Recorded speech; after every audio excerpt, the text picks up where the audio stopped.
So good afternoon and welcome to the new awardee session for 2018. I'm going to assume that everyone here is a new awardee, but we'll find out in a minute who's here and who's not. Okay, guys, welcome again. It's just so wonderful to see so many people here for one thing, but to also for us all to be here gathered in the name of Noyce to talk about Noyce, and we're so excited about our new awards. So we're just delighted to have everyone here today. For those of you who I have not had the privilege yet to meet, I'm Sandra Richardson. I'm a program officer at the National Science Foundation Division of Undergraduate Education, and the program lead for the Noyce program, and my wonderful colleagues are here as well, and you'll hear from all of us at some point today, so we'll make sure you know all of us before we leave.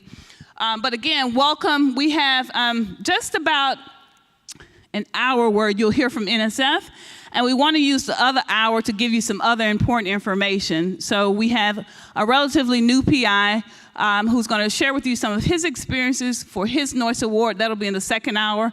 And then we have ICF International, who is here, which is a part of the data collection system, and you'll learn more about the data that you're going to need to collect. And so if we seem a bit rushed, just know that we have so much we want to tell you, but we're going to try the NSF part to just stay within the 1 hour time frame, but know that we're around the whole conference. So grab us, please, talk with us more. We encourage you to do that. So the first thing we want to say is congratulations again to all of you. We like to say now that the hard work really begins. Yeah. So writing the proposal is nothing. Now that you have the award, this is when the real work begins. So congratulations, and we're looking forward to just another round of just great work coming out of Noyce projects. We could go on and on to tell you about some of the great things that the Noyce program has done, and we'll talk a little bit more about that at 5 o'clock today. But we are looking forward to you all being a part of this next cadre of great work that's coming out of the Noyce program. All right, so let's just find out who's here. So let's do a quick roll call, and that'll help my colleagues and I kind of know how to tailor our comments today. So how many of you are track 1 PIs or co-PIs? So like 90%. All right, any track 2 co-PIs or PIs here? I know we had a couple track 2 awards this time, okay. Track 3? Paige is the only one? Oh, and hi. Oh, no, you're just waving at someone. Okay, cool. All right, so Paige only track 3. A lot of our track 3 PIs are older. They've had previous awards, and so sometimes they think they know it all. They don't come back to the new awardees. All right, what about track 4 projects? Any track 4 projects? Yay, wonderful, great. All right, what about, are there any folks who are capacity building? Oh, good, a nice number. Oh, that's awesome, that's wonderful. All right, what about if you're not a PI or co-PI, but you're here representing a project in another manner? Any of those folks here? Okay, hi. What's your role?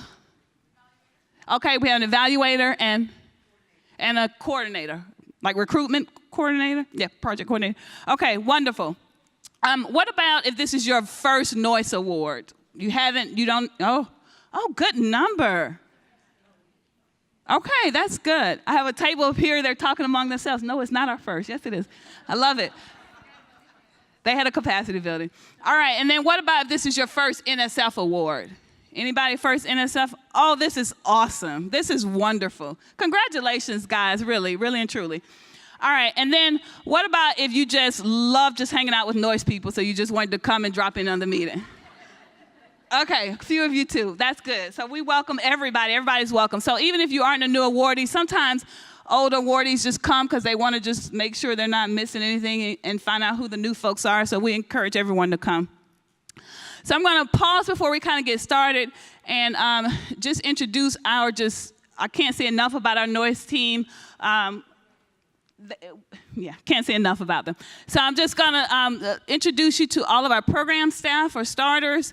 And again, we all are here at the meeting. We'll be here throughout the meeting. And so it's really important as we talk today, we'll say this a few times, make sure you know who your cognizant program officer is. All right, so you're going to see their face now, but you likely had email communications with them already. And it's very important that that person is your first line of communication. So there's no need to email the whole Noyce team.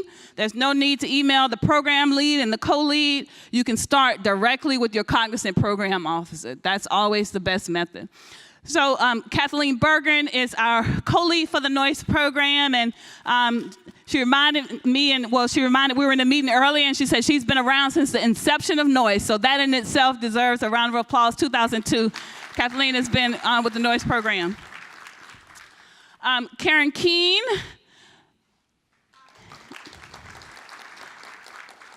And if we had time, I'll say more about each person, but I'm just going to do introductions for now. Karen Keene is a program officer. Tom Kim is a program officer in the Noyce program. Andrea Nixon. Mark Pauley.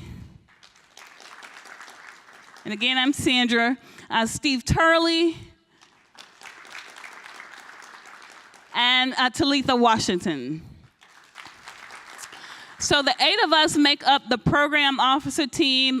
We work very well together, and we're just a really wonderful team who cares about the Noyce program, cares about teacher education, cares about undergraduate education. So we feel as invested in your projects as you do.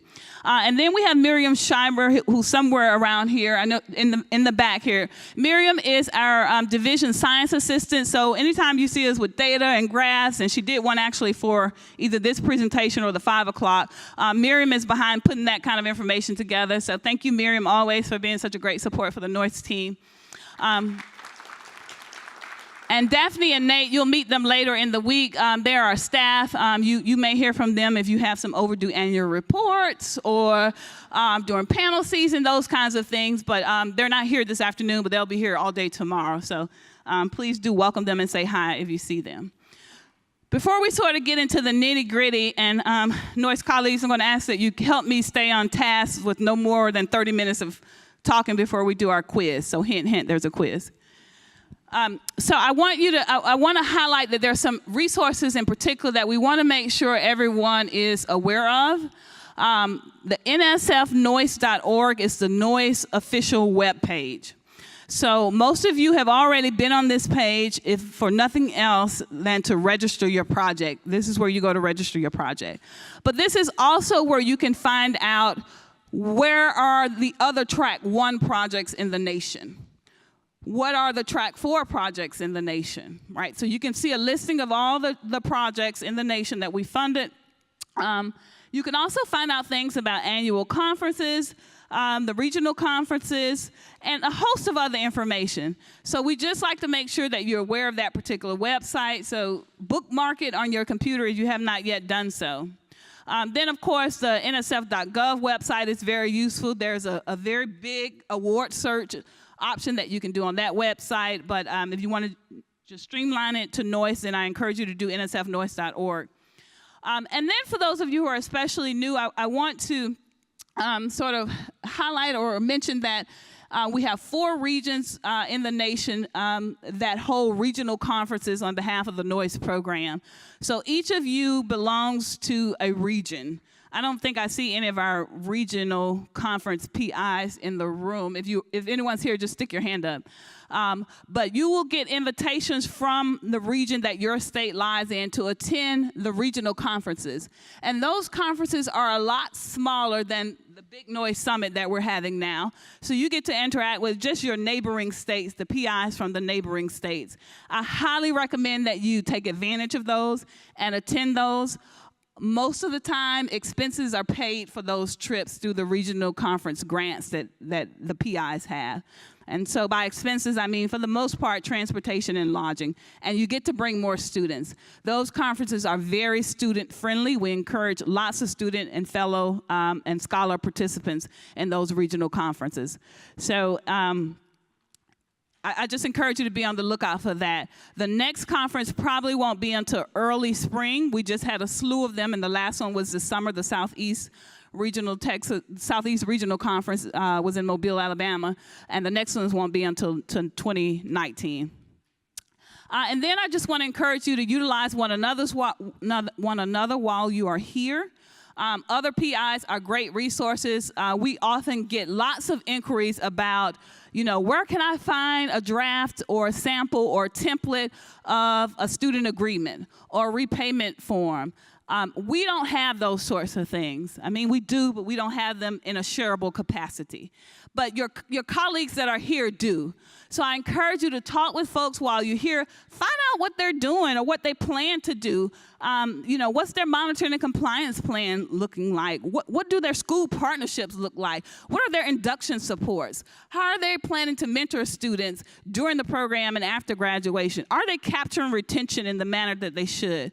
So talk to the new awardees, but then also talk to the very seasoned Noyce PIs that you'll see here starting around 5 o'clock today and over the next couple of days. Find out what they've done to make their programs successful. We have a lot of very successful Noyce programs, and it's rare to get this many successful projects under one roof.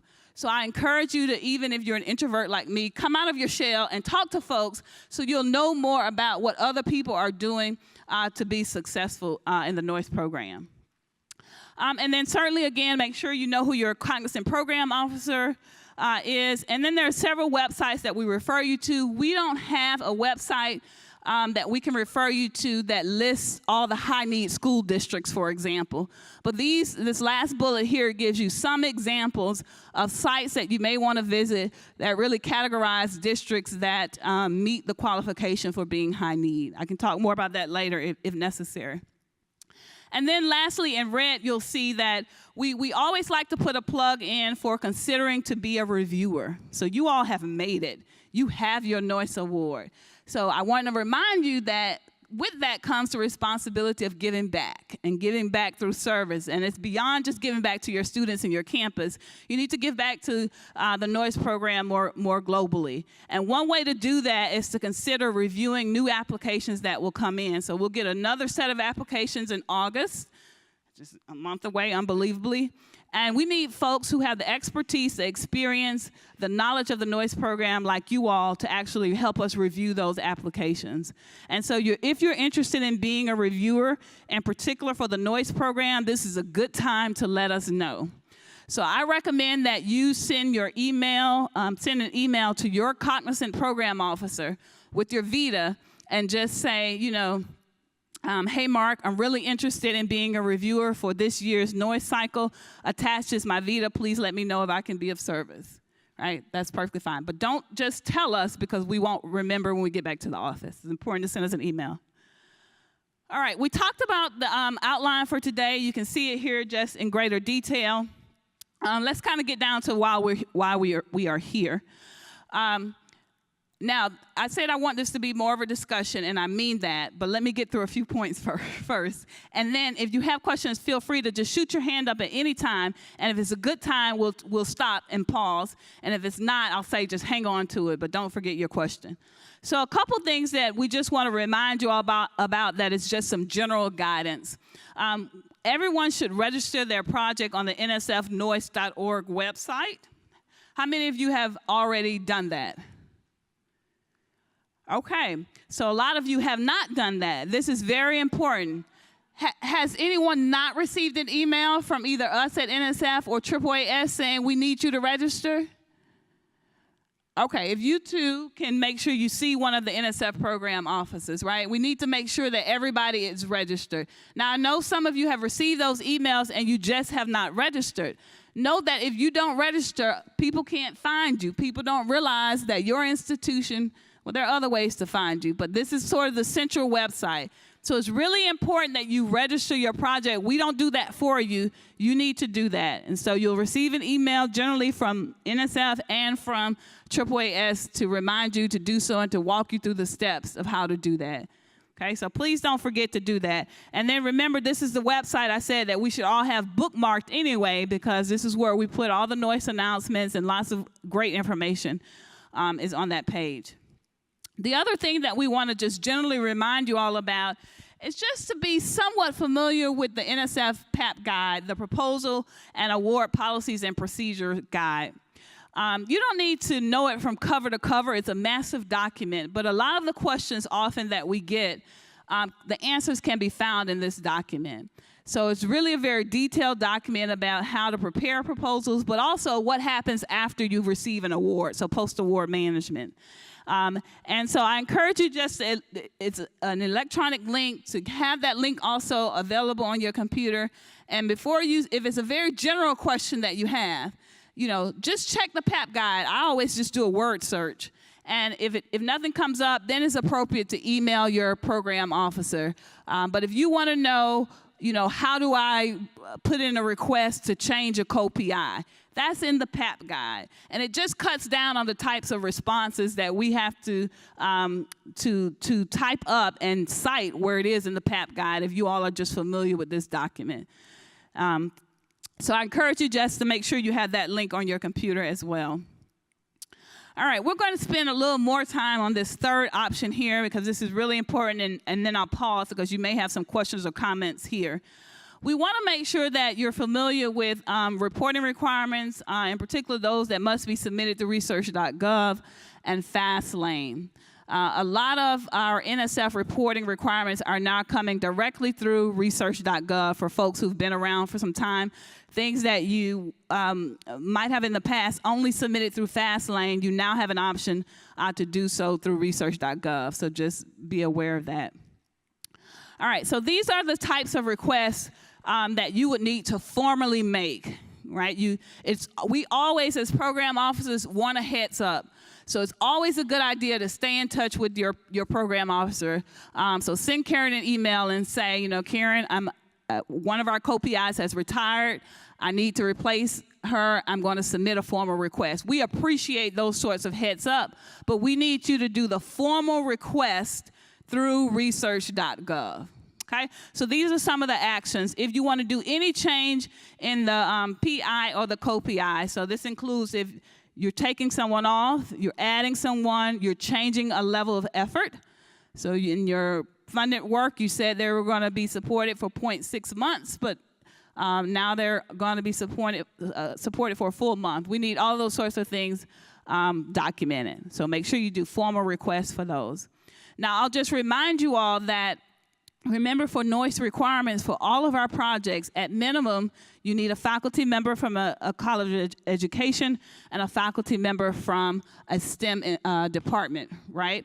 So if you're taking someone off from either of those options, those departments, and you don't have someone else on the leadership team, you must replace them with someone from that particular department. So just remember that, this won't happen for many of you till 2, 3, 4 years down the line. But if you need to make such a change, just remember that requirement holds true even after you're funded. If you want to make any changes in participant support cost, remember for the Noyce program in particular, for tracks 1, 2, and 3, 60% of your budget must be scholarship money. That does not change regardless. That must hold true.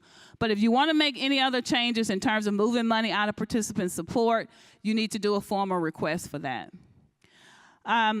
No cost extension. If you want to, for some reason, let's just say you have not expended all of your funds in the close to the 5th year of your project, which for most of you will be the last year of your project. And you need to do a request for a no-cost extension. You want another year to use the money that you have left. In most cases, that is allowable. In some cases, it's not allowable. It just depends on the year of your award. And for time's sake, I won't go into that. But it's always a good idea to, A, give your program officer a heads up that you're interested in that option, but B, you must formally submit that through research.gov. Okay? And we generally try to talk with you about this when you're sending in your annual reports. We always check to see how much money you've spent, how much money is left. So if we see a project is not spending at the rate that the project expected or the rate that we expect, we generally like to have a follow-up conversation with you about what's going on.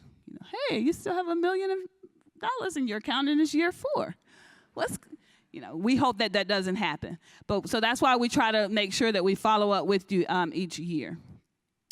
And then if you want to add a sub-awardee at some point, research.gov. Submit annual reports. You can now do that through research.gov. So we're going to talk a little bit more about annual reports now. Now, I neglected to say in the beginning, it's on one of these slides, but it must be later. Initially, we try to move all the general information up to the very front of the presentation. So for the most part, what we're talking about now will apply to all projects. But there'll be a point, and I'll let you know when that is, where most of what we're going to talk about really applies to only track 1 projects. I encourage everyone to stay, but in particular, our track 4 projects just may not really have an interest in knowing more about scholarship requirements. So in those particular cases, it's going to be like in about, I'll let you know when. You're free to leave and move over to another session or unpack your stuff or whatever. You don't have to stay, but this first part is really for everybody. So let's talk a little bit about reporting requirements. There are 4 types of NSF reports. We're going to spend, most of our time talking about annual reports. I'm not going to say much about the others, but I think it's important that you are aware of them. So we have annual reports, we have final reports, and final reports are really just the final annual report, okay? Those 2 are required. We now have what we call project outcomes reports, and that's required. And then there's an interim report that is not required, but you may at some point receive a request from a program officer to submit an interim request. So if it's a project that we want to just kind of follow a little closer, or we need additional information about after the annual report is submitted, sometimes we'll ask that project submit an interim report after the annual report. So that's not for everyone, but just don't be surprised if you get that kind of request. So annual reports detail the progress of the project and the way the funds are used. We just like to highlight that these reports are very critical. Although we make every effort to know all of our projects and know everything you're doing and know how many students you're supporting off the top of our head and know each PI's name, we sometimes fall short.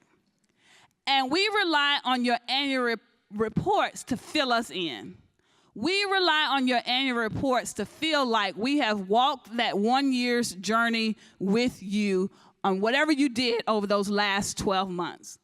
So the annual report reports on the last 12 months, and you need to tell your story about what happened over those 12 months. Now, as with any story, everything will not always be positive. This is not a report to penalize anyone, to shame anyone. We want to know what you're doing and how can we be helpful to help you move your goals forward. So you need to be very upfront and truthful in terms of what's happening. There's some things that we absolutely want to make sure is included in each annual report. So I want to just highlight what those things are. Now, I will say that we will make sure each of you will receive a copy of this presentation. So feel free to take notes, but know that you'll get a copy. And colleagues, did they get the handout for the presentation? Okay. If we can pass out, you have the slides that I'm going through now, a handout, so colleagues will pass that out to you. And this link that you'll have in the presentation when you receive it, if you have more time, so in all of your copious spare time, you may want to go and click on this link, and it really gives you some details about what should be included generally in annual reports and final reports, etc. But know that the annual report template is the same for any NSF-funded project. So if you're funded in Noyce, you're going to submit the same report in terms of the template as if you had an REU grant. It's the same template. So we want to be in Noyce very specific about some things that we want to make sure you include. And so this list is sort of some highlighted points that we want to make sure you include. The print is too small for me to read, and so that I don't look silly, I'm not going to go stand in front of the screen and read it. But I'm going to tell you off the top of my head some things we want to make sure, and I encourage my NSF colleagues to chime in if I leave out anything that we've discussed as being important. So most importantly, we want to make sure that you're on target with recruiting the number of scholars or fellows. This is for my track 1, 2, 3 projects. Scholars or fellows that you told us you would recruit. That's really important. So in your annual report each year, remember, you're going to report on the last 12 months, what happened over the last 12 months. And you are going to include details about how many scholars you have recruited, and out of those that you've recruited, how close are you to meeting your target? So in year one, many of you will tell us that you said this was a planning year. So your first annual report may not have any details on recruitment because you haven't yet started supporting a scholar or a fellow because you're using that as your planning year. And that's perfectly fine for year one annual report. But what you do need to tell us is about the recruitment efforts that are taking place on your campus so that you can get that first cohort ready for scholarship or fellowship support. So we need to know the number proposed for that respective year. We need to know the number supported. We need to know the majors of the students that are supported for tracks 1, the profession for track 2, and the subject area that the teacher is teaching in for track 3. Capacity building in track 4, I'll get to you in a minute. Those are absolute requirements. For the most part, if that detail is not included in the annual report, we will return it without approving it. It's really important. Okay, so make sure you have those numbers in there. Now, remember, we're all about being truthful, which I know you are.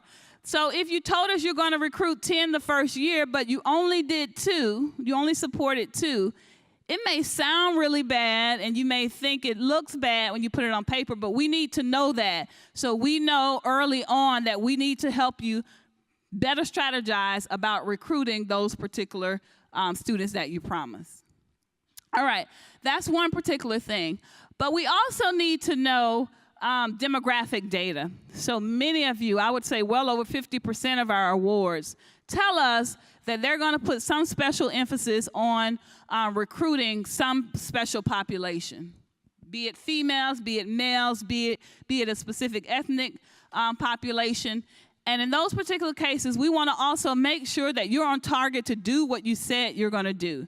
And so we ask that you please also include the demographic data in the content of your annual report. Now, a lot of folks sometimes do this in their evaluation reports or include attachments. That is fine, but we need this data in the text of the annual report as well. So make sure this is included in the annual report. So I skipped all the way down probably to special reporting requirements only because that's really important. And if I had to say a reason for me returning the most of my annual reports, that would be the one, that information is missing. And so I just want to highlight that you all include it.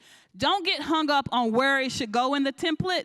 We suggest that you put it in the special reporting requirements section, but if it's in a different section, we won't, flip out. Yes, sir. Okay. Can we ask their racial or ethnic background information? Because it can be optional item on the survey, or can we require everybody to respond with their background information? So is your question to me, can you require a student to report their ethnic? So I can't say yes, you can require that. So I'm not going to say that. That's sort of an institutional policy.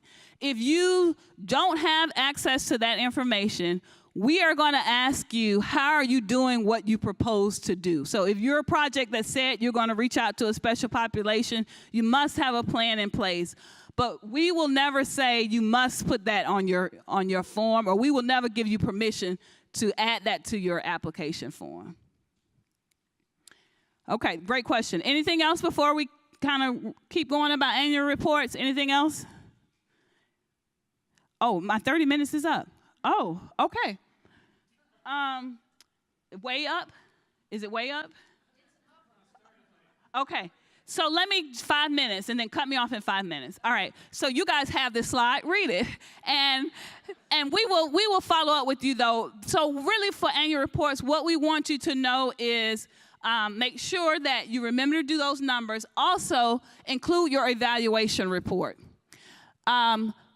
For year one annual reports, we're somewhat flexible on that because many of you will not have had an evaluator yet actually doing any work. That's understandable. But starting in year two, if you do not have an evaluation report included with your annual report, we return it. We don't approve it. So it's really important you have those discussions with your evaluator now.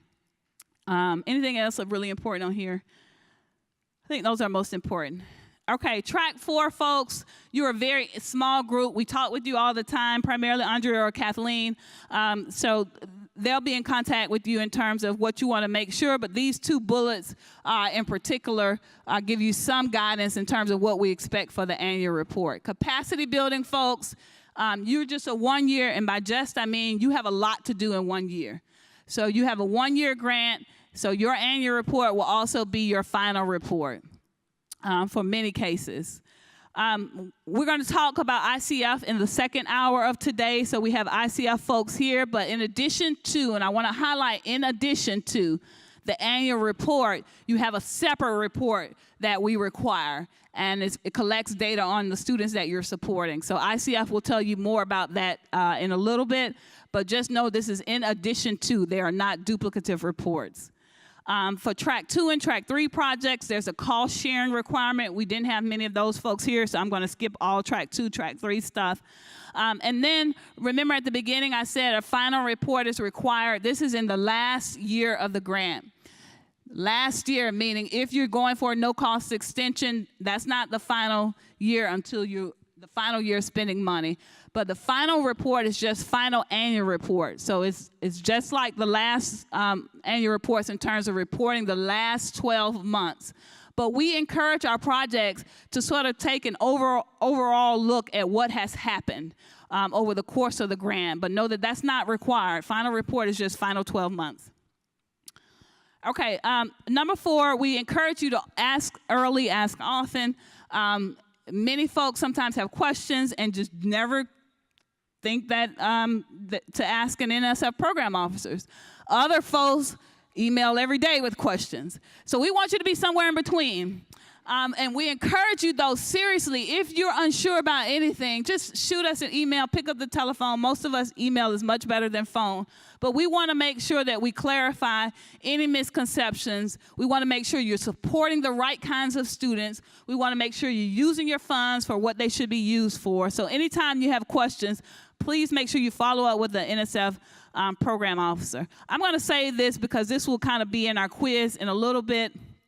Okay, close your eyes. So who is the grantee? So when we say the grantee or the awardee, who are we talking about? It's the institution. And we want to just remind you all about that. That's really important because even though we know, because we've all been there, you did a lot of the work for the grant in terms of getting it in terms of writing it up. It's not your grant. It's your institution's grant. And we hold your institution liable. So your institution must meet all those things that we said in the solicitation. You happen to be the medium that carries out that work, and we are also very grateful for you. But it's important to remember this is not your grant. The grant belongs to your institution. All right, and then these are the responsibilities for the institution. They're well aware of them, but you all may want to share your slides with them. Each of you received an award letter, and there's lots of information in the award letter. So we periodically release new solicitations. Know that when we release a new solicitation, this does not change the contract that you came in under. So most of you came in under solicitation 17541. That is what is holding you in terms of what you must do and what you cannot do and all the shalls and the must. If we release a new solicitation, you're still bound to solicitation 17541. So that's just really important. And you don't have to remember that number. Just always go to your award letter. It's in your award letter. That's what made me remember that. Lots of other information in your award letter. Okay. So Kathleen, just because I need some water, I'm going to turn it over to you to do questions 1, 2, 3. Are you okay with that? All right. And so quiz time. So if my colleagues can pass out the memo, 2-color stickers, and the quiz. Actually, we can live without the stickers. We can just do left hand, right hand, okay? Most of these are true and false. Your right hand, raise your right hand if you know where your right hand is. That would be true. Raise your left hand if you know where your left hand is. That would be false. And I'll look to my colleagues to help me figure out which hand you have up, because your right hand will be my left hand, and your left hand will be my right hand, okay? I hope I can remember that. All right, so it's quiz time. Here we go. Maybe.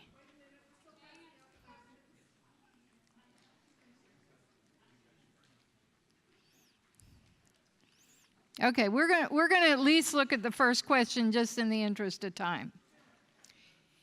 Noyce scholarship funds can be used to support STEM education majors. Noyce scholarship funds can be used to support STEM education majors. If you think that's true, raise your right hand nice and high. If you think that's false, raise your hand nice and high. Well, we are not in agreement.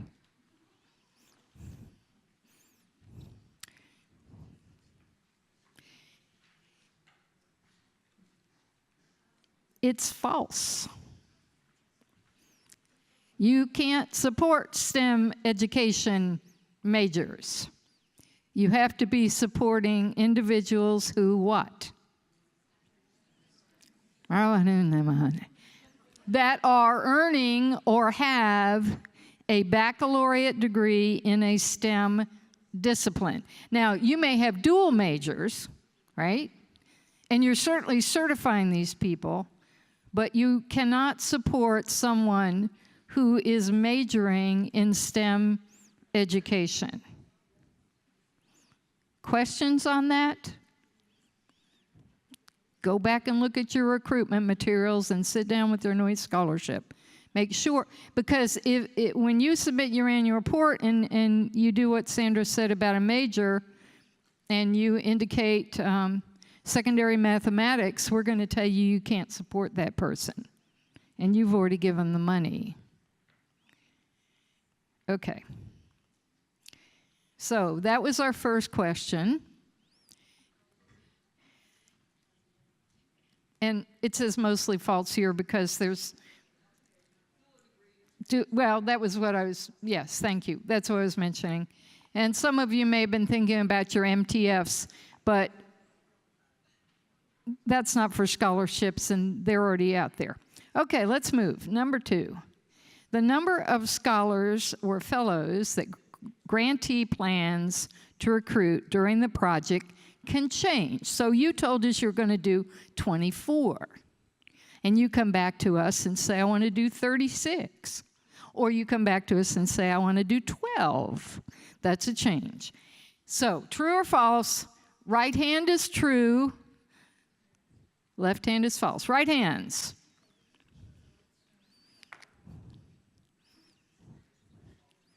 Okay. Oh, and they over there they have colored paper. Okay, green. If you got the green, the red and the green paper now, green, that'll make life easier. Okay. And red is on the other side. Okay, again, we're not all in agreement on this one. All right, that's why we do this, because we want to get to a place where we are, okay? Where we are in agreement. So it might change, but it might not. It's a trick question. Don't you love them on a test? Okay, so why a trick question? Because you need to talk to your program officer about this and what's going on and what the reasons are, and to think about, just because you're having difficulty recruiting is not a sufficient reason not to reach your 24. We're going to say you need to come back with some other recruitment plans. You need to talk to some other programs about the recruitment plans that are working for them.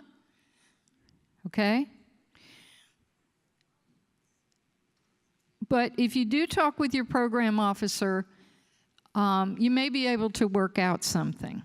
Now, going from 24 to 12 is not That's not going to be doable because we funded you to do a whole lot more work than that. But there are times where you may need to reduce the number, and we can work with you on that. There are also times, happily, where you come to us and you say, we have so many people that want to do this that we could support 8 more. Can you give us a supplement? And we're happy to do that if we have the money. And most of the time, I think every time in my knowledge that somebody has come to us with that, we've been able to do that because that's just good news. So yes, the number can change, but you need to work with us on that. You don't just decide to change it. And I think Sandra said I had the first 3. The number of scholars or fellows the grantee plans to recruit each year may be different from the actual number recruited. So you plan to recruit 6 in the first year, but you have 10 really wonderful applications.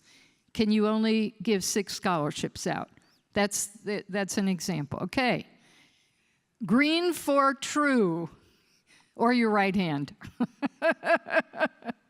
Oh, lots of greens. Red for false.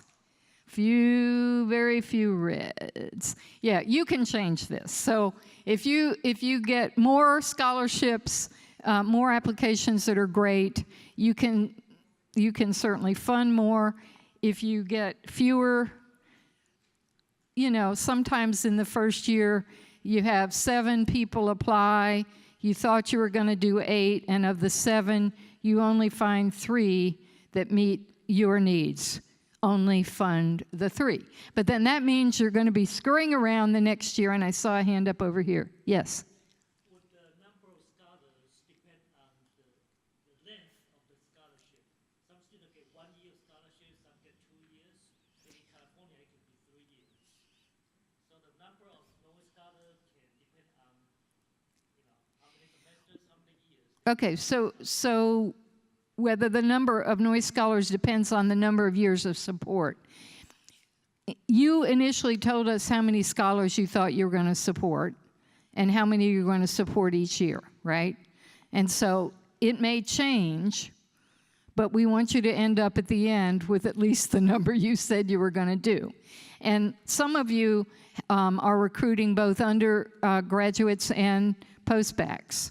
And so the postbac's only getting 1 year. Well, maybe you said we're going to do 24, and 12 of them are going to be postbacks, and 12 of them are going to be undergraduates.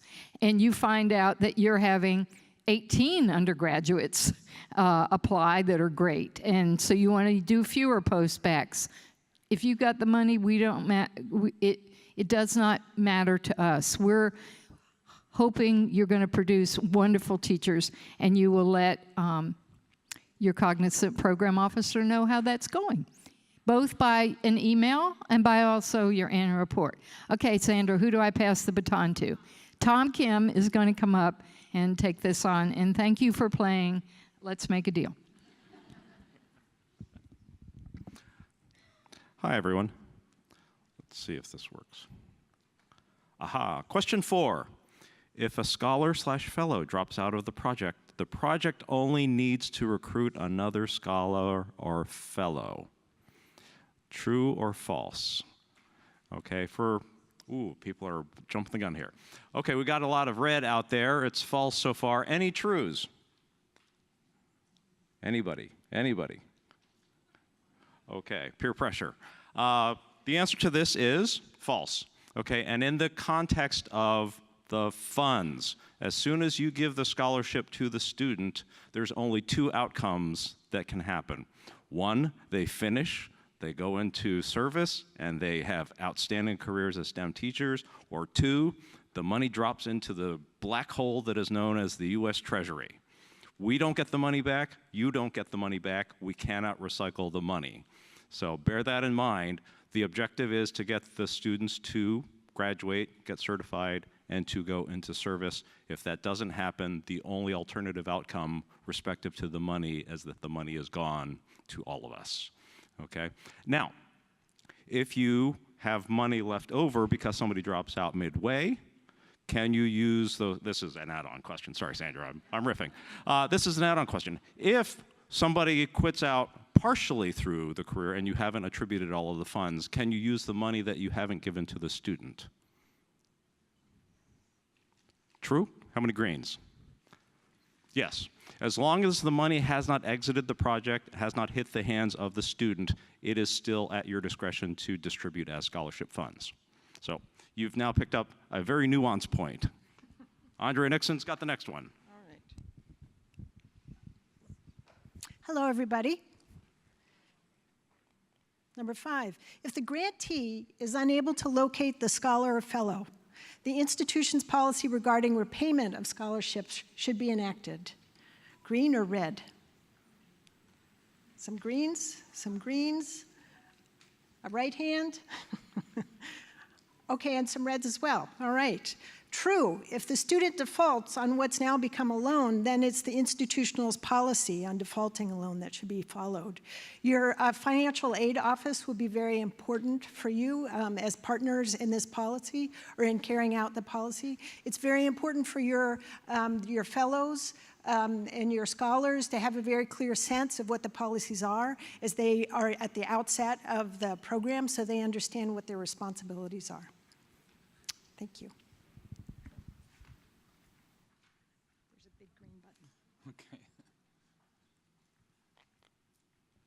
Okay, question 6. Noyce scholars who can, I can read it right here. Noyce scholars who can't find a job in a high-need district can satisfy Noyce requirements through teaching in any school district. Green for true, red for false. Oh, I got the easy one. Everybody's red. That's correct, okay? Have to be in a high-need school district. One point to remember, though, is it's pretty easy to be a high-need school district. They don't have to be in a high-need school. They just have to be in a high-need school district, and any district which has at least one high-need school is a high-need school district.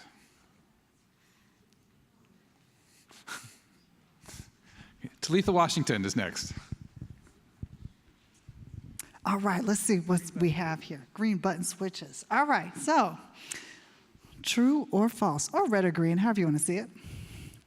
Remaining funds in the project's annual budget will carry over to the next year's budget for the project. I'm seeing green. I'm seeing a lot of green. Money green, that's all I'm seeing. It's appropriate.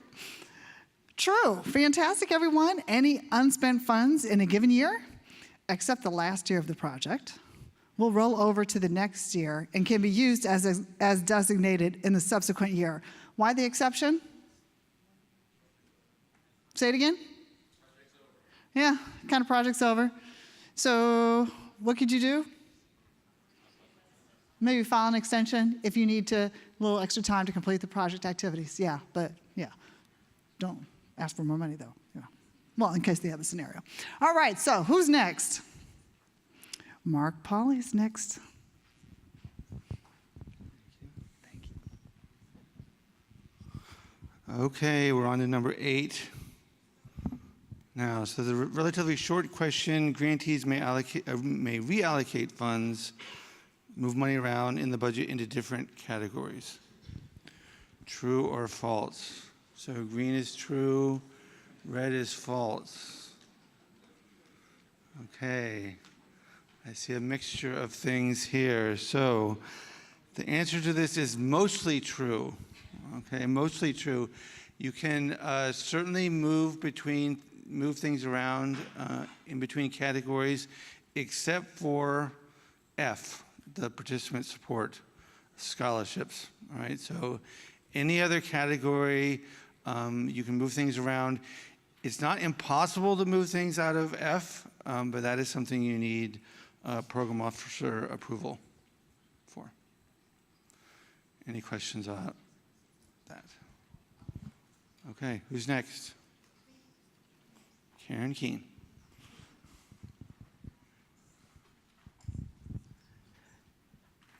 Okay, I guess green is go on. Maybe. Okay, we have 2 more questions. After that, we're going to see how many you got right at the end. I hope you are keeping track of all of that. No, just teasing. Number 9, if the tuition increases after the project begins and the project's scholarship amount can be increased. red for no and green for yes. Ooh, I see somebody going half and half. Is that allowed? You got to commit. No, I'm teasing. Okay, I see a lot of reds and I see a few greens. So this is going to be an interesting answer. You were right, the maybe guy, the half and half guy. If you have enough funds in the budget and the tuition goes up, then you could actually increase that. So as you can read, if there are sufficient funds in the budget to increase and still support the number, then you can do that. But if not, it is not an automatic process. So you can't just immediately say, okay, we're going to get more money in the grant because we have an increase in tuition. But if you can work it out, then you can have an increase in tuition. You remember, as far as participant supports, you can't reduce the amount you're spending, but we'd be glad to have you spend more money on your scholars. All right, and last one. Number 10, I think there's like a hint here. You know, when I used to teach high school, I would put those little things like that. All Noyce scholarships can receive scholarship support for a maximum of 3 years. I was a math teacher, and they hated true false when I taught math in high school. So the answer to this one is false. Noyce scholars can receive a maximum of 2 years if they are just going to in a 4-year program. So most of you are pretty aware of this, at least the people that I've talked to. If it's a 4-year and they're going to graduate in 4 years and do student teaching their senior year and go out, then they can get 2 years. But if they're in a program that has a post-bac program, and there are a lot of states around, California, for instance, is one, then they have the 3rd year, then they can actually be funded for 3 years. But remember, what's the requirement then for them to go out and teach? 6 years, right? 2 years for every 1 year of scholarship that they received. Okay, any questions on number 9 or number 10? All right, then I guess, Sandra, I'm going to turn it back over to you. So how many people got 100%? Did you really get 100%? Okay, somebody in the back. Oh, Wendy, of course you got it. Wendy is like a 6-time PI. Anybody else? Okay, how many people got maybe around 80%? Good, that's good enough. I'm happy with that. So we do this exercise we understand that questions will still come up throughout the course of your grant, but we like you to know up front some of the very common questions. So these 10 are very common questions that we get throughout the year, even from very seasoned projects. And so we encourage you to remember these things to help you guide in the way that you recruit your students, the way you prepare to retain them, the way that you prepare to document what you're doing. All of that's important, so we encourage you to keep these 10 things in mind. I'm going to turn it over to the next half of our session, but I want to say 2 things that I forgot. One is when we were talking about make sure you know who your program officer is, make sure you stay in touch with them. I neglected to say that anytime you contact your program officer, it's really important that you include your award number on that communication string. So if it's a phone call and you're leaving a voicemail, please include your award number. If you're emailing us, include your award number. That's really the only way we can adequately answer your questions. Sometimes questions are very project specific. And if we have to take the time to try to figure out what your award number is, even though it may not take us but a few minutes, it's just one extra thing to do. You have that number handy. So please make sure you include it in all award email or phone communications. Really important. And then the second thing I forgot already, that I forgot initially, it'll come back to me at some point. Yeah, it'll come back. All right, so before we kind of talk about lessons learned from a relatively new PI, anybody have anything else you want to ask about, you want to clarify? So far you've been kind of quiet, and I know it's because we've been throwing a lot of information at you. But anything you want to interject with right now before we segue into the next half of the talk? No questions? We were really clear on everything? Victor? Yeah. We had a previous project, and the way we created the contract was we asked other people for theirs and kind of followed it. But they had put in the condition that if you didn't begin teaching after a year or 2, then you went into repayment, which we now understand is not actually the rules. So if we're just borrowing from other people, how do we know if we're getting actually the right information? Oh, great question. And actually, that triggered my other thing I forgot to say. So just to repeat Victor's question, he says that as we encourage you all to do, oftentimes projects will borrow documents from other projects in terms of contracts. And the guidelines for those projects may not be the same requirements or guidelines for the 17541 solicitation. And he's saying, how do you know that if you're using someone else's stuff, in other words, that this is still the current stuff to use? So on face value, you don't know. You have to make sure you know the solicitation that you were funded under well. And if there's some restrictive language in there, such as he gave the example of you only have 1 year to repay you have 1 year break before you have to start repaying your service commitment time. That is not the case now. You have, I think it's 6 years for track 1-2 folks. And so you just have to be familiar with the solicitation. I mean, it's just like anything. If you're borrowing something from someone else, you have to make sure that it is in alignment with the current guidelines and requirements for the 17541 solicitation that you all were funded under. That's the best guidance that I can give there. I still encourage you to talk with other projects, get documents from other projects, but especially when you see any type of restrictive language, it's always good to make sure you go back and look at your solicitation. Everything that's a requirement, we listed in the solicitation. Now, it's a different question in terms of matter of interpretation, but we tell you what the public law says, and we put it in the solicitation. So the other thing that I wanted to add on to this was, oftentimes a lot of projects, understandably so, want to recruit students to teach in their home state. They want to grow their own, right? So they tell students as a part of the contract, you must teach in Virginia as a part of this Noyce scholarship requirements. So we want to alert you all that that is not allowable. That is not a requirement. You can certainly encourage it because we understand the importance of growing your own. But from the Noyce program's point of view, you cannot require a student to teach in anything other than a high-need school district. We can't put a state requirement on it. And the reason why I'm bringing this up is because there's a repayment penalty, right? If the student does not meet that obligation, and for you it may be, if that student does not teach in Virginia, they have to pay back. We cannot enforce that federally, right? The only thing we can enforce is what's in the public legislation. And it says you must teach in a high-need school district. So just be careful about those kinds of things. Certainly you can encourage it. You can set up your mentoring and your induction efforts within the state, but it can't be a requirement. And oftentimes we see that in contracts. So that's another restriction. If you're borrowing someone's contract, you want to make sure that you pay attention to. Okay? All right. So at this point, I'm going to bring up Alu Mamo. And Alu, you're going to do a better introduction of yourself than I will.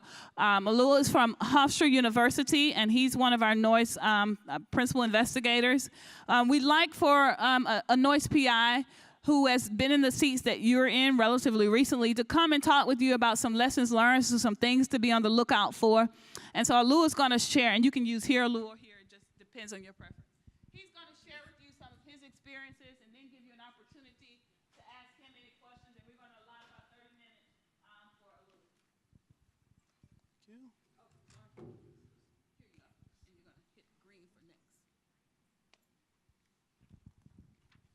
Good afternoon, everyone.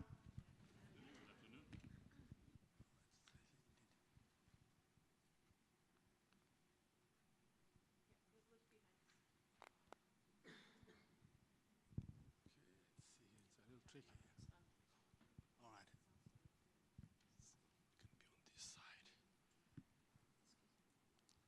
Okay, this is Alu Mamo from Hofstra University. Anybody know where Hofstra University is? Oh, so I don't need to introduce about Hofstra University. So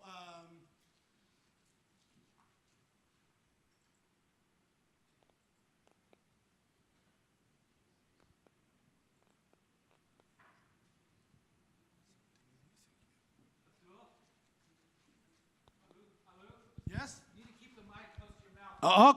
Okay, sorry. I came to the United States in 2000. So every time I introduce myself to the students, I came in Y2K. And at Temple University, we had a summer bridge program And I was assigned to teach in summer bridge program. I came in January, and I was assigned to teach in a summer bridge program that summer. So there was a student sitting in front of me and said, "Professor Mamo, your voice is soft." And since that day, I released my voice very high. Now I can't take it back. That's why I could simply avoid the mic. So in these presentations, you might see some repetition. This actually comes from my experience at Temple University. Maybe Victor knows him. There was a seminar coordinator called, our motto is, instead of saying two things at once, say one thing twice. So you're gonna see this principle reflected in my presentation a lot today.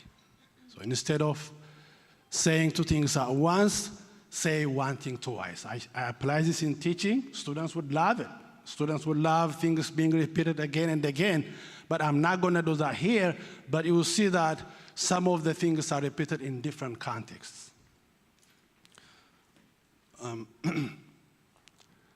So Hofstra University, just to give you a very quick context, it's a private university, it's about 11,000 students, both undergraduate and graduate students, and then 25 miles east of New York City. So I think it's very important to introduce, to state this, the mathematics department does not belong to the School of Education. So one of the co-PIs is in the School of Ed, and then I'm in the math department. I'm the PI of the program, the Noyce program. So as some of you understand, this in itself presents its own challenges. So we have been very, very careful in running the program to make sure that the School of Education is on board. I think that's something I would like to share. So our Noyce program is track 1, SNS. So our phase 1 was in 2009. In 2009, phase 1, I was a co-PI in that case. Okay, it was in 2009. And then in phase 2, so we had two no-cost extensions. You heard that Sandra was explaining about no-cost extension. So, and then in phase 2, in 2006, we applied for, again, S&S because our phase 1 was pretty successful, so we were able to recruit 23 students. So they are teaching in different parts of New York and in other areas. So what's different about the Noyce 2 is we include a community college, and this is some of the things we learned from Noyce 1, from phase 1, is we included a community college, and we have incorporated the Noyce 1 scholars, the former scholars. They serve as the mentors of our current scholars, which we found very, very, very effective and helpful. And this actually somehow goes into our retention initiatives. So making sure that our former Noyce scholars being part of our Noyce program is really key. So you'll see why. And not only that, so when student teachers, when our Noyce scholars at the age that they go out to student teaching, so they would, I don't know if the same terminology is used in other states, but in New York, I don't know if it is true in Pennsylvania, we call it cooperating teachers. So they are on our budget. So when we applied for phase 2, we included cooperating teachers to be part of our initiatives. And we found that very, very helpful. Okay? All right. So now, I was given 20 minutes. I think the next 10 minutes, we're going to just use it for questions and answers. If there's no question and answers, they have already made the template. I have a question. I have a very nice question, which we're going to discuss. Now, so in terms of, we have the traditional ones, so I don't, this is, but some of the things we do and some of the things we learn from other Noyce programs is we distribute flyers in classrooms. Okay, this is really find it very effective. We sometimes find it very effective doing recruitment through advisors. Maybe it's the dean's office, advisement office, or faculty advisors. It's very, very important. And the other one is Noyce scholars. We use former Noyce scholars or the current ones to help us to tell others about the Noyce program. Then I think the key is the in-person recruitment or in-person communication is very, very important because sometimes I ask students, like I said, I'm in the math department, did you know about the Noyce program? Even though the information was discussed or released or the flyers were distributed in the classrooms, we don't know what that is. So it's very, very important that you do this again and again, and sometimes you just, so this is very, very effective. I mean, some of you will find out that even getting 1 or 2 or 3 students is really a big deal at some point. So very, very important that you do what you can, and this is what we did, you do what we can to really enhance your recruitment plans. Okay, so that in-person, what we found out is this in-person, students can ask questions right away. That's what it is, that's why they can find out whatever information they can. So this is another, so it's key to establish. And then the other thing we really need, we have to be, what we learned especially from phase 1 is this initiative actually would help us to see if there's a right match as a student. So we want to make sure that the students are well informed about the requirement. We don't want them to be surprised at the end of the day. So it happens when, even though we don't know why the student actually dropped out of the program, so we really, really have to be careful in terms of establishing the right match. And I think that recruitment would help us to really achieve that goal. All right? Now, so letter of agreement, okay? In phase 1, we did it differently, but now in phase 2, we did it as cohesively as possible. That means we have brought our legal affairs department on board, so they actually, we gave them a template, what we used in Noyce 1, so they actually, you know how lawyers talk, right? We're very, very detailed, very, very specific to the point. So now, I don't have to worry about the letter of agreement because the university, the legal affairs is aware of it. And then not only that, they have already mentioned it, Sandra and others, the student financial aid office is also on board, starting from day 1. In fact, when students sign the contract, the student financial aid office has the original documents. So it's very, very helpful. Who knows what happens to the PIs, and so the university is already on board. So it's very, very important that the universities are aware of it, especially the letter of agreement. And then, of course, the provost office. The provost office, I don't know, depending on the institution, because it's very, very, very important that you really tell about your Noyce program, all the department chairs, your colleagues, the provost office, the deans, all. When I get an invitation about this presentation, I actually email the dean and the provost office. And they were very happy. So it's very, very important. I don't want them to say, what is Noyce? Okay? So it's very, very important. Okay, so documentation. Documentation is very, very important. Everybody knows this, but when everything I say is what we did. Some of you have already maybe excelled in this, but I really have to make sure. So documentation is very, very important. Everything, email communication, everything has to be there.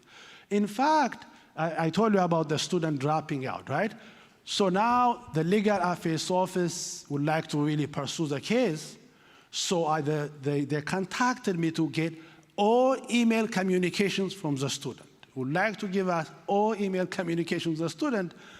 So since we learned our lesson from Noyce 1, we had everything in place. So what I did was I scanned all email communication and emailed it to them. So it's very, very important that you have all documentation. And not only that, So it's very, very important that the co-PIs have access to the documentation. Okay, the co-PIs have access to documentation. I mean, there are many, many ways you can do that, but in our university, so we have a special drive that where all the co-PIs could access every documentation regarding our program. That makes things very easy.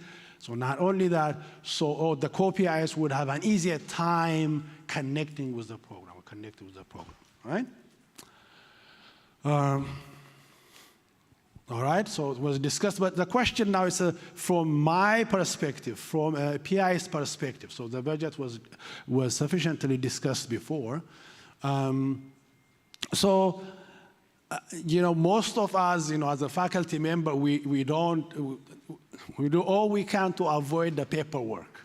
All right? So it's very, very important that we approach, being the director of the Noyce program with a new mindset. I have to say, this is what I always tell myself, I have very, very important that it doesn't matter whether you can call it whatever you want. So whatever the grant office needs as a documentation, it has to be done.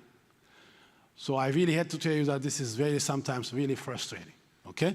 So it has to be done, and then you have to continually assess your money, and so on and so forth. And of course, you have to stick to what's on the proposal. And then let me say one more thing about budget, which makes it sometimes frustrating, really. Sometimes the university, at least in our case, your institution might change policies. Okay? For example, if you hire a consultant or if you bring a speaker, so maybe last year, these are the forms, Form 1, 2, and 3, you completed. Now this year, hello, please, we have a new policy now.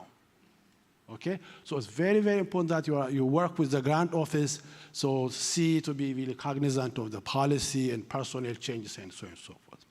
So in fact, actually, about a year and a half ago, so we had a personnel change in the grant office. We had a new grant manager. So I attended a conference. So when I applied for reimbursement, the grant manager asked me, hello, there's nothing which says on the proposal. And then I had to contact Karen Keene, and she had to give the explanation. I used that explanation. Thank you so much, Karen. So okay. So by the way, your institution was every time there is a problem. Oh, why don't you contact the program officer? Sometimes you have to say no, because as you know, they are extremely busy. Every time you have a question, So, but at that time they pushed me, so I needed to contact Karen Keene, and thank you so much. So no problem. Okay. So when they say NSF, when they say no problem. Okay. Now, okay. So it's very, very important that you know that. Okay. So I don't want to. Time. Okay. So what about the key initiatives? So our key initiatives, of course, the main thing about the Noyce program is how to support the Noyce program. I think the others are really secondary. What the main are the key initiatives. So really part of the goal is how do you have the Noyce scholars connected to the program? I think it's very important, connected to the program. So summer institutes, for example. We have summer institutes and monthly PDs. These are our formal initiatives. So during our summer institutes, what we do is we bring in speakers in the last 2 years, which we did not do in Noyce 1. The last 2 years is we brought we have 4 school districts on the partner school district with high need. So what we did is we brought the principal of those school districts to actually give a presentation at Noyce. Very, very important. In fact, actually, I want to say this. Last year, when actually the principal, you see, our point is, we would like them to see how the Noyce program, the power of the Noyce program up close. So his name is Dr. Thomas. He came in, and then when I saw his excitement, I told him that one of our Noyce scholars just graduated. Oh, by the way, Dr. Thomas, he graduated, he's looking for a job. All right? So, but an interview was extended, but that student who luckily got a position in another school district. So it's very, very important that the principals or the school districts are meaningfully involved in the program, okay? And then what we did this year was, so by the way, Uniondale, I don't know how many of you are familiar with Long Island. So Uniondale is one of our high-need school districts. Okay, we have a very close relationship with them. And in fact, 4 of our Noyce scholars are teaching right now, all right? So, and we're very close to the principal. So what we did this year was we brought one of former Uniondale school students who is actually doing her first year at NYU's full scholarship. So we brought her in, and then she actually shared her experience at our Noyce Summer Institute. So I'm sure you understand the implication of that, okay? So it's very, very, so and then, as I've mentioned, so Noyce scholars serve as mentors, cooperating teachers, partner high needs. So these are really very important. All right, okay. Okay. Let me come back to this again. As I said, I say it was more than one. So let me come back to this engaging your institution once again, because I'm going somewhere with this. So department colleagues, even though you have, as part of your recruitment, even though you have a poster up there, in the hallway, it's very, very important you really engage them in person, like I said. So department colleagues and chair, okay. And the deans. Last year, the dean of HCLS, he was new at that time. We actually brought him, we invited him to our Noyce Institute, Summer Institute. He came, and actually he heard from our Noyce scholars what the Noyce program is all about. And then since that day, he was very, very supportive of our Noyce program, okay? All right, so it's very, and then the provost office, and then I'll come back to that, and the grant office will say that. Okay, the provost office, in New York, there was, the state actually came up with a new policy that, under some guidelines you would get, if you go to a state school, tuition is free. So last year, therefore, our university have difficulty having transfer students to our university. So at some point when I met our provost, I actually told the provost that, you know what, we actually, because of the Noyce program, we were able to bring the 2 students from Nassau Community College, and they became a Noyce scholar. She was very happy. Again, our goal is to really, for them to be supportive of our program. And as they said, it is very, very busy. I don't know how others do it, but for me as a PI, there is a lot of work. It does not end, actually. So therefore, at some point, I don't know how many of you have release time, if it's okay to share. How many of you have release time because of Noyce? So let me actually just tell you a story. Therefore, my goal was, by the way, part of my goal really telling about Noyce program, the dean, the provost offices. I had some goal because at some point I asked, can I get release time? I do number 1, number 2, number 3, number 4. I'm very busy. In fact, I even told them the number of emails generated between this and this, more than 2,000 emails, by the way. I know when I was about to actually submit the proposal about August 4, 2015, by the way, it's August 4, 2015 is still in my office. I already did 2,000 emails were produced, by the way, either sent. So therefore, even email. So therefore, they didn't say, okay, by the way, we're studying, we're trying to come up with a comprehensive plan supporting those people who actually secure grant. So nothing came in. So what I did was, so I then kept telling about the Noyce program. So at some point, okay, so if you don't give me a release time, just give me 10 hours or 8 hours so that somebody could help me as a part-timer. All right? So eventually, I'm happy to share that now I have actually my own, I would call an assistant. It was very, very, very helpful because the idea is you like to have a high quality work. You cannot, being a faculty member, your own responsibility as a parent, and then this one is an added job. And then, of course, there are other expectations, as you know. So it's a lot of work. And then you have to find a way to make things as efficient as possible, and then trying to have your co-PIs engaged. It's very, very important. Your co-PIs, you will find ways to have because sometimes the co-PIs are not, they don't know what, sometimes.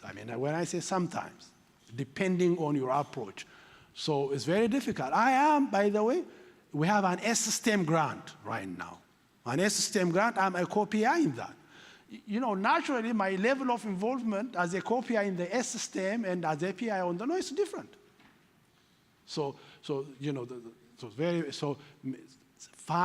Be creative in engaging the co-PIs. Let them know as much as you can about the program. The more they know, the more willing they would be to continue. All right? So I'm not over time. Am I okay in time? About 5 minutes. 5 minutes. By the way, my watch is not working. I'm going to share why later. Okay? But you want to see if they have questions. Oh, okay. 25 minutes already? Really? It's 3:23. Okay. By the way, I just taught a summer class at Hofstra University Calculus 2. Guess what? My class was from 6, are you ready, to 9:10. From 6 p.m. to 9:10 p.m. So I'm spoiled. So let me stop here if you have any questions. So 25 minutes is in for somebody who's teaching 3 hours. It's almost nothing. But let me very quick. Okay, so therefore the idea is you need help. And I think we can talk about this, whether you have a question. And then I have this, but let me see if you have any question first. Any questions? Yes, sir. How do you engage former Noyce scholars? Oh, okay, as mentors, okay. Not everybody is engaged. That's the reality. Not everybody is engaged, many factors. But what we did, we said, again, we had, I don't know if I mentioned it, we had a budget for former Noyce scholars, okay? So therefore, we had them as mentors, okay? That's why, that's why they're engaged. In fact, one day, there was one of our Noyce scholars who's a science student. Oh, Dr. Mamu, I got an interview in Uniondale, she said. She texted me. In Uniondale. She said, oh, we have Mike Doria, one of our Noyce scholars is teaching there. Did you communicate with him? No, do you have his phone? In the span of 5 minutes, no emails, okay? Text is always, email is very difficult. When you text them, it doesn't matter it's midnight or not, but I've never, it's very quick. Do you want me to give you his email? So I texted Doria, and then within the span of 5 minutes, they started talking. So it's very, very important that they get connected. The short answer is, so there is money, and then, of course, so personal communications also. Yes? Okay, what do these mentors do? One, they mentor the current scholars, okay? We have ATPA, I don't know if ATPA and other things, in terms of job interviews and, in terms of student teaching, sometimes some cooperating teachers, all those things they mentor. And also on top of that, they give me feedback regarding the program. Yes?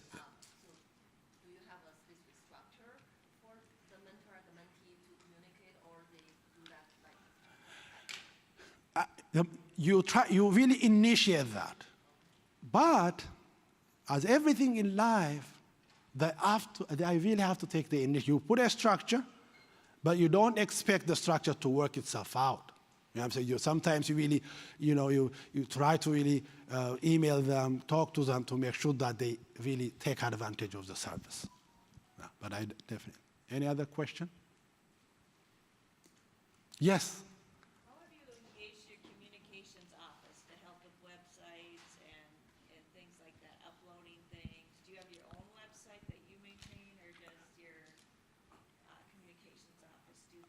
What we do, we give them the structure and the information. There is an office, unfortunately, who does that. Yeah, there is an office who does that. But again, I know that's not your question. Again, website is one thing. It's always there. But again, that personal things, other things you do is really critical. Yeah. Any other questions? Yes? What does your partnership with the School of Education look like? Oh, okay, an interesting question. Thank you. So once again,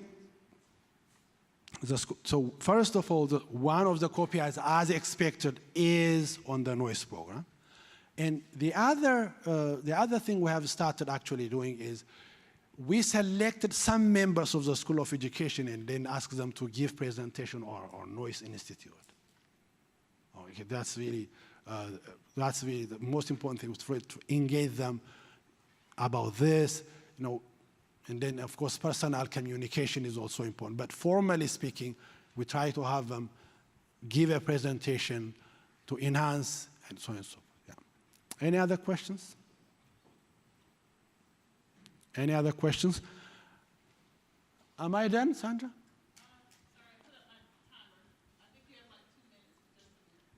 Okay, very quickly, so the emergencies. Okay, I'm going to pass deadlines. The emergency, by the way, I don't know, how many of you flew from New York yesterday? New York? No one? God bless you. Because I tried to fly from New York yesterday, from JFK. I was supposed to be here around 12:30. I had my 11:30 flight. I don't know why they say that the weather, they canceled the weather. They canceled the flight, they pushed. Finally, they canceled it. And then I said, eventually, I was supposed to fly to Reagan Airport, right? And then finally, please have a very important presentation today. So find me something. Then they actually gave me a flight this morning to Dallas Airport, okay? When I went to Dallas Airport, meaning Washington, Dallas Airport, when I went to Dallas Airport, my luggage wasn't there, okay? But the problem is I have my laptop is the luggage, okay? So it means I couldn't polish my presentation for this. So because I have finished everything, but I couldn't. So then where is my luggage? Oh, your luggage actually went to Detroit, they told me. No, seriously, went to Detroit, and then now your luggage is in Reagan Airport. Can you please tell them to just retain it so that I could go pick it up? So they finally called them. So by the time I got to my hotel, it was already 12 o'clock. So my question to you is, please, especially if you have a Noyce presentation or NSA, do not put your laptop in your luggage. Good luck. Thank you so much, everyone.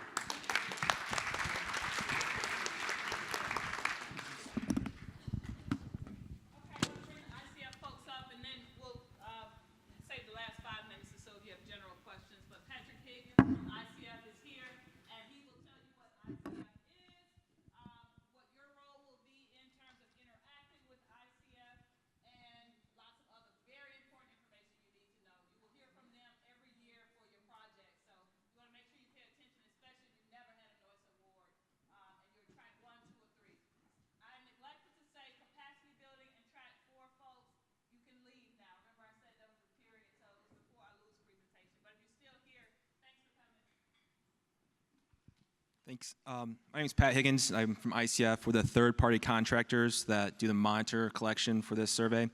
I'm on the tech support side of it, along with Kathleen Siliberto, and our project manager is Maggie Carlin. Unfortunately, she couldn't be here today.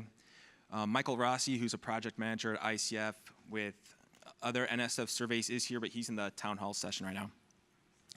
So in this presentation, we're going to give a brief overview of the collection, and then we'll go more into depth about the different survey types, starting with scholarship and stipend surveys, and then the fellowship and master teaching fellowship awards, and then we should have time for some questions. Again, this presentation will be sent to you, so if there's too much details that you can't catch in notes, don't worry, it will be sent to you. So the annual data collection, it provides NSF with information needed to meet federal reporting requirements, as well as measurements of progress towards program goals. As I said, it's administered by a third-party contractor, ICF, and we provide technical support and provide assistance as you're completing the data entry and reporting on the award. As new awards, your first stop at Noyce Web will be to create your password. So When the system opens, you'll be able to go to Noyce Web with your grant number and email address. Type that in. You'll receive an email with a link to create your password. All passwords are encrypted to provide better security, so if you forget it or lose it, you just have to repeat the process to get a new one. So our data collection typically starts in mid-September and is open for 12 weeks. It closes in mid-December. The reporting period will be September 1st through August 31st of the following year. So for this upcoming 2018 collection, it'll be September 1, 2017 through August 31st, 2018. And it's not perfect, but that generally aligns with the 2017-18 academic year. So keep that in mind as you're entering data. And if there's any confusion about what year something should be entered, just contact us and we'll be happy to help you out. And so as that mid-September opening date approaches, start looking out for emails from us. Our email address is support@noyceweb.org. We typically send about 5 reminders throughout the process. The first one being 2 weeks approximately before the collection opens. And it's really just to let you know the collection's coming. Please start your preparations. It'll give you the dates of the collection and the reporting period. Then when the survey does open, we send another email. It'll have the same dates and just notification and instructions for accessing Noyce Web. Then about 2-3 weeks after the collection opens, we start calling awards that haven't logged in. And we know you're busy and we don't want to pester you, but we want to make sure that you do have access and that there's no issues, especially on our end, preventing you from completing the survey. So we typically send about 5. The next ones are a midpoint reminder and then 2 closer to the deadline.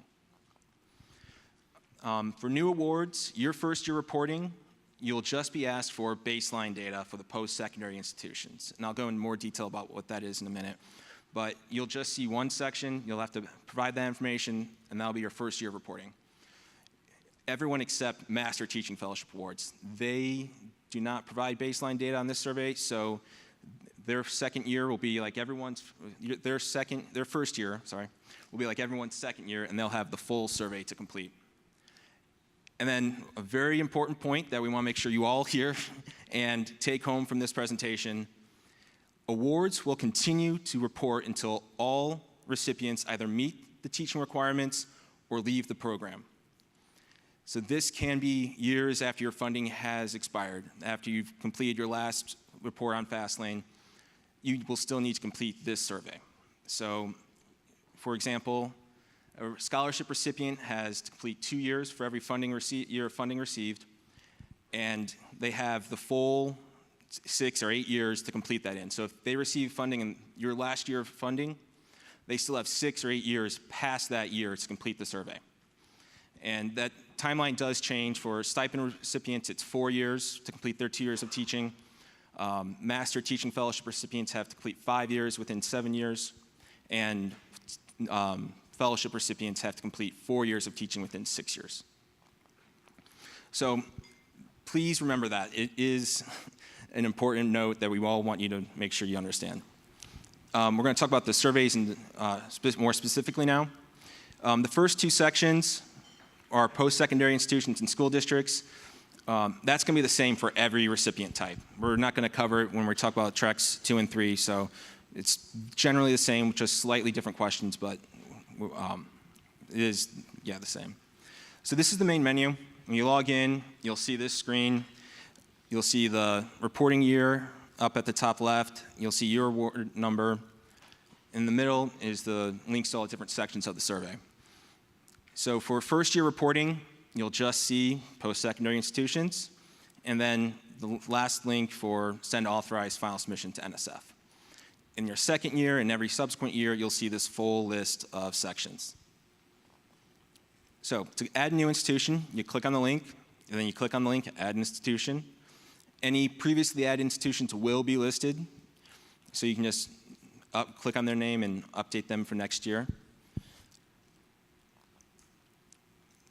So formatting of the questions is text boxes, bubble questions, drop-down menus, multiple choice, pretty basic, pretty straightforward.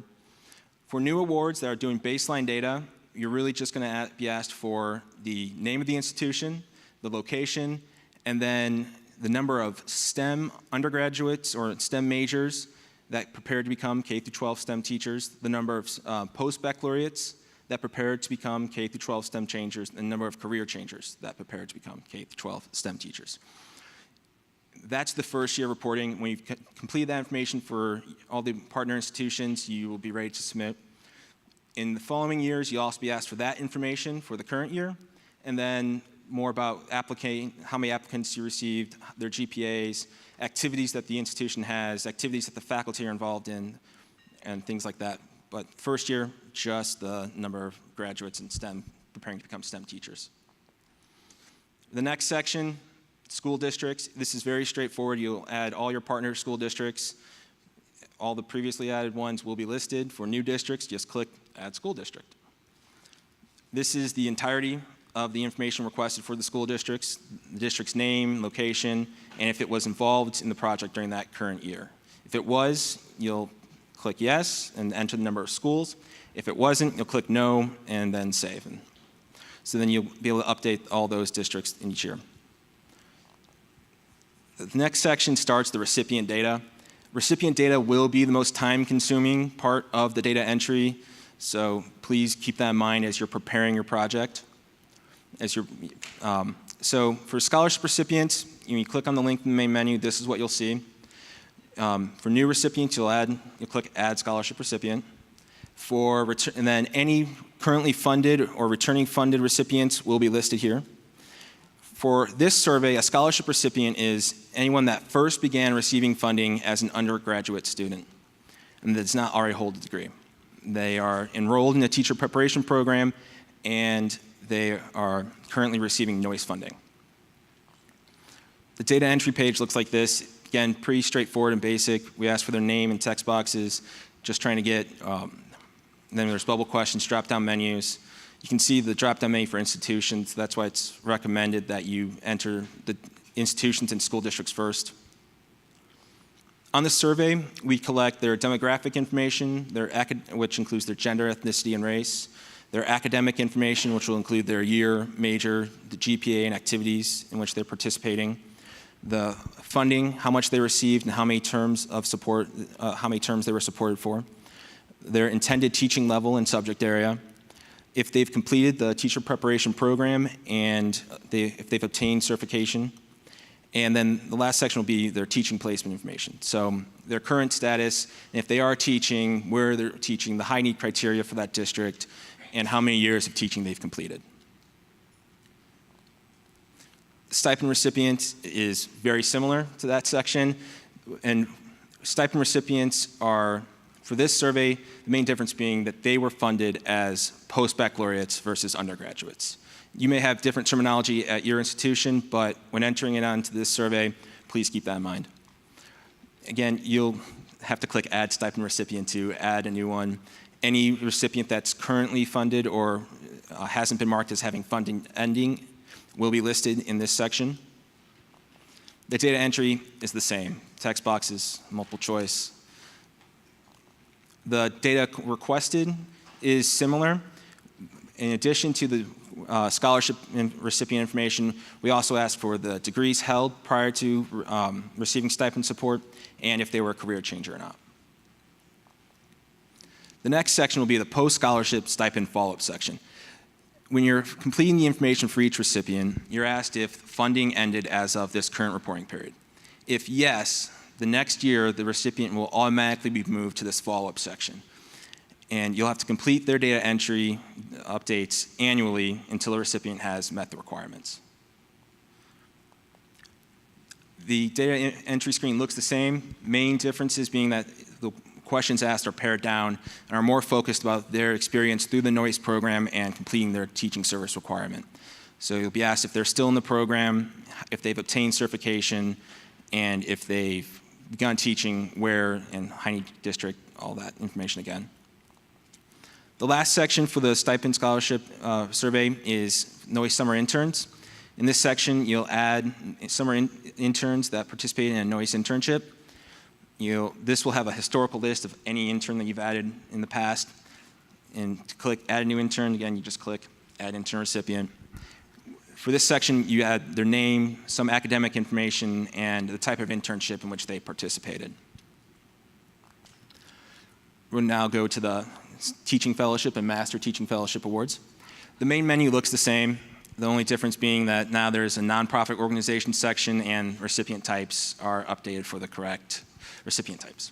Your award, when you log in, will just show the applicable recipient type, unlike this screen that has both. So as I said, post-secondary institutions, school districts are the same, so we're going to skip right to the nonprofit organizations. To add a new organization, click the link for Add Nonprofit Organization. Any previously added organizations will be listed, so you don't have to keep adding them each year. Data entry is almost identical to that of school districts, where we ask for the organization's name and location, and then it was involved or not. If yes, the type of activities in which it was involved in. If no, just click no and click save. The next section is for Teaching Fellowship Awards for recipients. Again, recipient data will be the bulk of the data entry.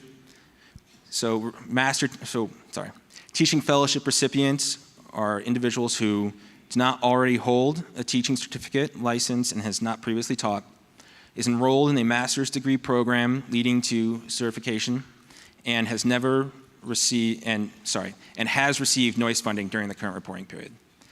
So all Teaching Fellowship recipients that you add will be listed in this section. Unlike the other survey, there is no follow-up, so they'll stay in here until you've completed their reporting. So to add a new recipient, you click Add Teaching Fellowship Recipient. The data entry is the same, text boxes, bubble questions, drop-down menus. The data requested is similar to the other recipient types, where you ask for the demographic information, their academic information, their funding, their intended teaching levels. This survey does ask if they've completed their master's degree and their teaching placement information. So if they're teaching, their current status, where, high-need district. One thing I want to point out is that for Teaching Fellowship recipients, there are 2 funding questions. So please know the difference.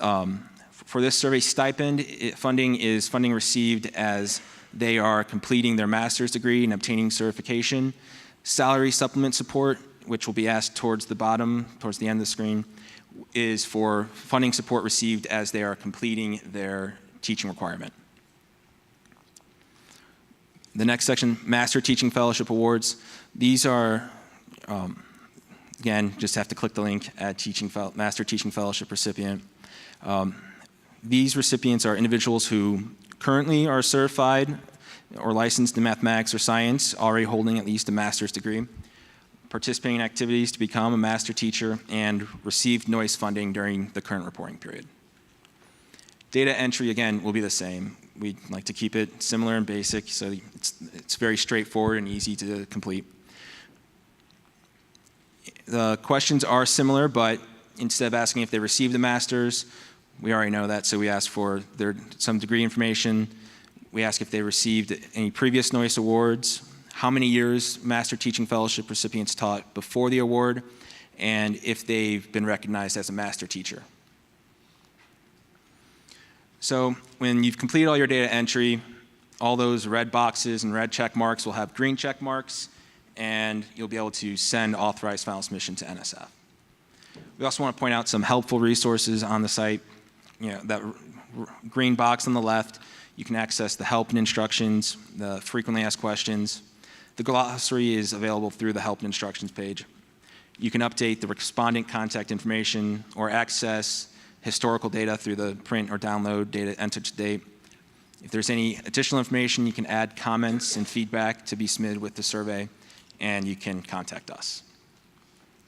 On each data entry screen, there's also a help with this screen link, which provides a little more information about what's being requested on that page, including definitions. Any questions that you may have, the tech support team is available 9 to 5 Eastern Time, and we can be reached by email at support@noyceweb.org or by phone at 800-665-8961. Thank you. So any questions? I have one about the summer interns. I guess I don't know that term. Are those scholars? Maybe the program officers can answer that. They're not scholars. It is separate. I don't know exactly how NSF use them, but they're not scholars. They're interns that participate in some internship at your institution. So we have some summer recruiting program, might see that. Yes. Yeah, perfect. I mean, Pat's response was perfect. So most projects, not all, have an internship component. All projects don't have that. And if you have an internship component where you are using that as a recruitment pool to feed into your scholar pool, you need to report on those interns. So that's how we use that term intern.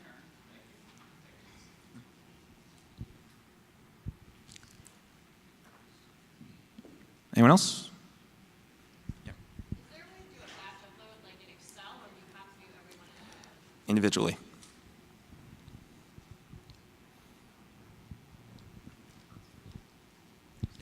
You said the post-bac is considered a stipend when you're doing, so there's a scholarship and then the stipend for track one. Yes. Is the post-bac, even though that's, like, so I'm in the state of California, and we give them scholarships, do you want that in the scholarship or in the stipend? Because they can't be undergrads. If they're postgrads, if they have their degree, they would, on this survey, they'd be considered stipend recipients. So yeah, terminology may be different for your institution, but that's how it's categorized here. So while they're undergraduates, scholarship money. Once they receive their baccalaureate degree, it converts to stipend funds. Our school year begins sometimes as early as July. Do you want us to report the year that they actually start teaching, or wait until the more traditional school start follows year? Would July be part of the 2017 or 18 year, or be part of the 2018-19 year? That's kind of the guidelines we're going with for the data entry. I mean, if there's, most students start, your model starts August, September 1, right? September 1 is the first day of the reporting year. But our students might already have started teaching in July. It's already been teaching 2 months. Are you talking about for, sorry. There is, if they've begun teaching, the earliest they can be marked as having less than 1 year of teaching. So you can add them then if they've, begun teaching prior and haven't completed a full year.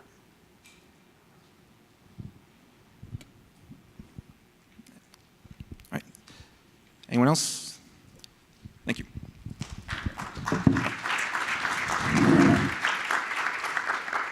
So we probably have just about 10 minutes or so left. The ICF presentation is really important because it sort of gives you a lens into what data you need to make sure you're collecting this year, so that when the new reporting system opens up, which is months down the road, you already have that data and you don't run into problems having to call them, asking for an extension and all of that. So I hope that information is helpful. As I understand it, Pat, you all will share this presentation with participants so that you have the timelines and you sort of have a snapshot of the questions that will be asked and all of that, okay?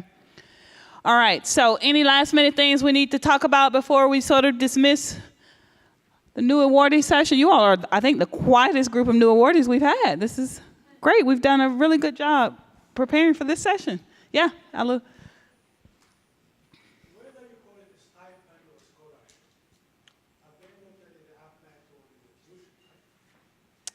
So the question is, there's a difference between scholarship and stipend, but regardless, those funds should be applied towards tuition. Is that the question? So in essence, yes. The big difference between the two terms is scholarship money is only used to discuss undergraduates. So we're talking about scholarships, they do not have a baccalaureate degree yet. Stipend funds can be either for track 1 or track 2, but these are people with a baccalaureate degree. So California, perfect example. Most institutions receive certification or offer certification after the receipt of the baccalaureate degree. Those students at that point will receive a stipend in lieu of a scholarship. So anytime you already have a baccalaureate degree, you're receiving funds to pay for tuition, we call those stipend funds. And then track 3, we call it fellowship funds. Yep, anything else? Yes, ma'am.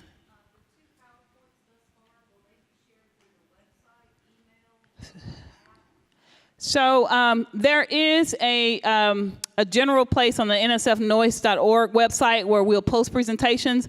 But for the most part, I'm going to say we email ours out just to make sure that folks receive them. There's some folks who are new awardees who were not able to make it. And we just like to make sure we cover everybody. So we'll email you the list. And I know ICF has done that in the past as well, sent by email. But they likely will also be posted on the nsfnoyce.org.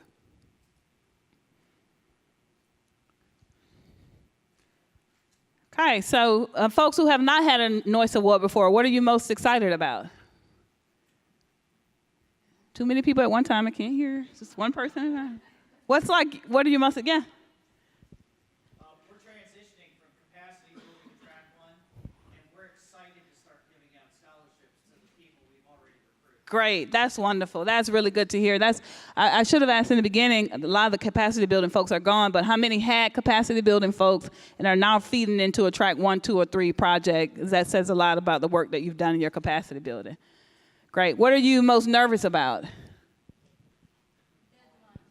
Deadlines? Like what kind of deadlines? For NSF deadlines or? Yeah. We were awarded later, and some of the communication did not come to us. Yeah. Something that you referred in your first presentation, we never received email. Okay.